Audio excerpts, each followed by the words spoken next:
Okay, welcome back. If you missed part one, go watch it.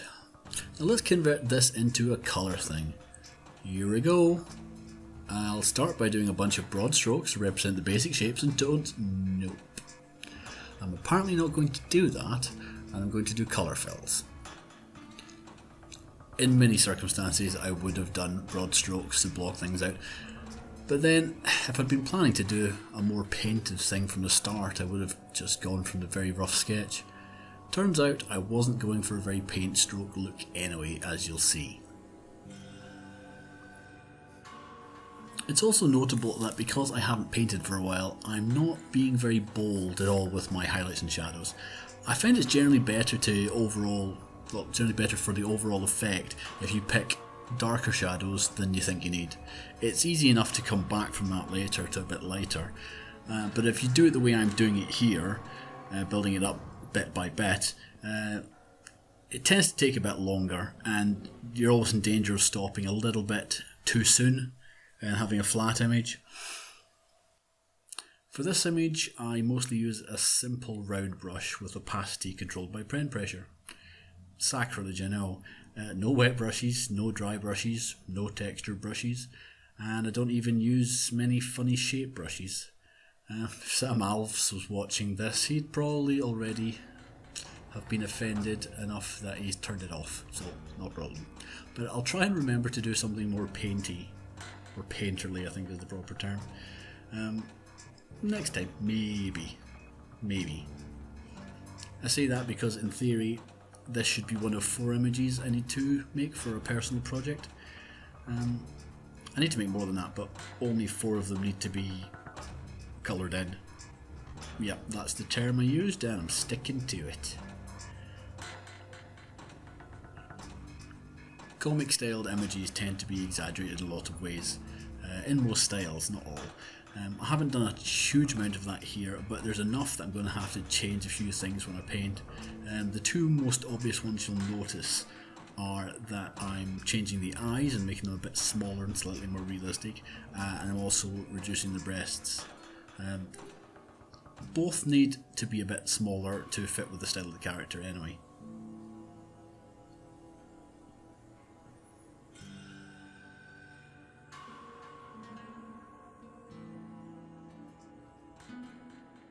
When doing characters, I always find that you can add detail forever on a face. I'm sure some artists will say that about everything, but it's faces for me, so I have to stop myself. The eyes, lips, teeth, creases in the skin, freckles, beard hairs, although not in this particular case, even dimples, veins and subsurface lighting if you really like to go on forever.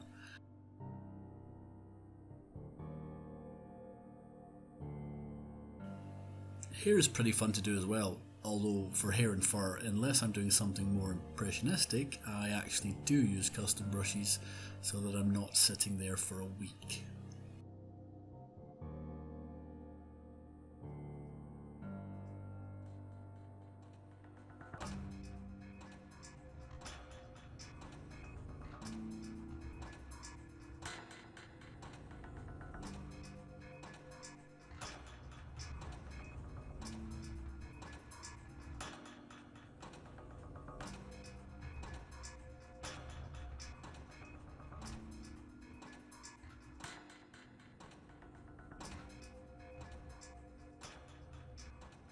Oh, here's a possibly useful tip. You can use a nonsense brush with a spacing count to create the idea of text on a page. Then erase some of them, unless you want it to look like Chinese writing. That elbow joint just looked completely wrong and was annoying me for ages. I couldn't hold off on fixing it any longer. Now I've started down that road, it's a series of fixes and adjustments for here till eternity. Well, redo the eyebrows, fix the eyes to be brown instead of gold, fix the hand, again, and give it a little more colour.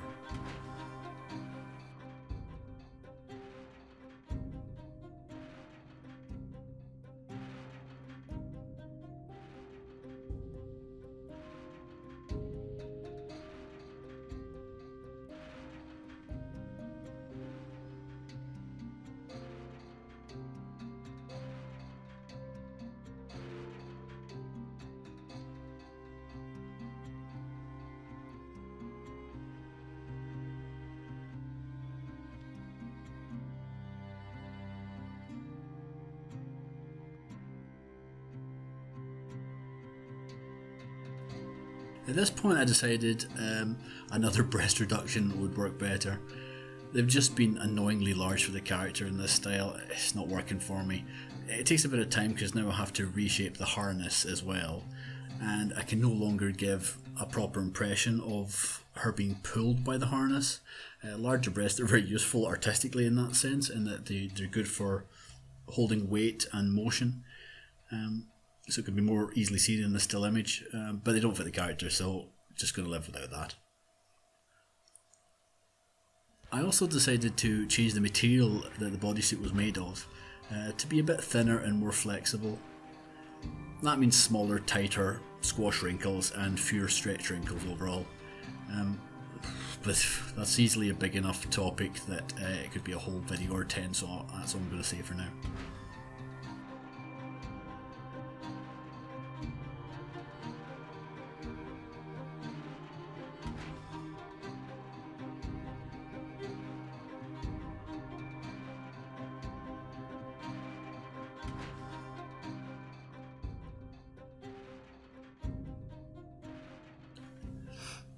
I really want to make the big energy blobs more ethereal and less kapow. So I went wispy. Not sure if it's the best idea, but it looks okay. After I'm kind of temporarily happy with the main image, I start to think about backgrounds. At this point I just start scribbling out shapes because I've been farting about in this tablet for nearly 20 hours by this point, so doodling has become somewhat natural again. Somewhat. Still haven't been thinking it through though, because I realise at this point that I'm not really supposed to have a background at all for this image. If it's to serve its original purpose anyway. So let's try again with something more generic. Something that's just there. Blotchy noise is always a good one to go for.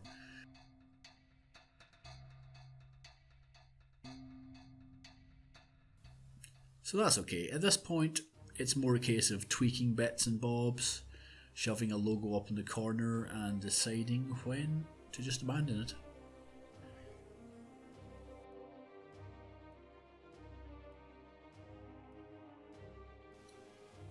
Right, this might do. Or not. I've made this image entirely with a yellowish shoe. It's not going to work. It just can't happen since one of the other 4 images has to have a yellowish shoe instead. So I'm just going to move it round towards the red, pink, blue area. The new image is technically no better or worse now, although I admit the skin tones are getting dangerously close to manga porn colours. That made me think of just how different colours, contrasts and such can have such a big difference in the look and feel of an image without really changing the content. Also, gave me an excuse to use that background I'd sorted.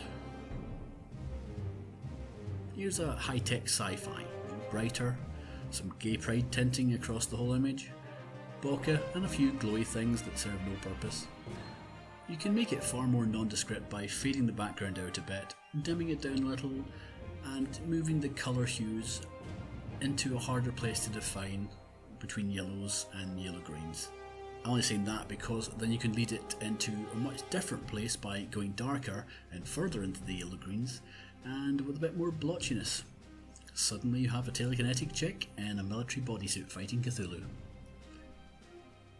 Then let's go in a completely different direction, dark but into the purples with hypersaturation. Now we're in some kind of cyber noir. And this is what I meant by porn colouring. Lots of very pink tones, reminiscent of candy, bubblegum, and some kind of sci-fi techno broth. You're either thinking, oh I get what you mean, or what the hell is he talking about? Actually you're possibly thinking, was that last image safe for work? To which I'd have to reply, yes, I painted some plasters over where her nipples should have been, and also you aren't focusing on the right things. That was just an extreme example of how changing colours mostly gives you a completely different effect. Anyway, enough rambling.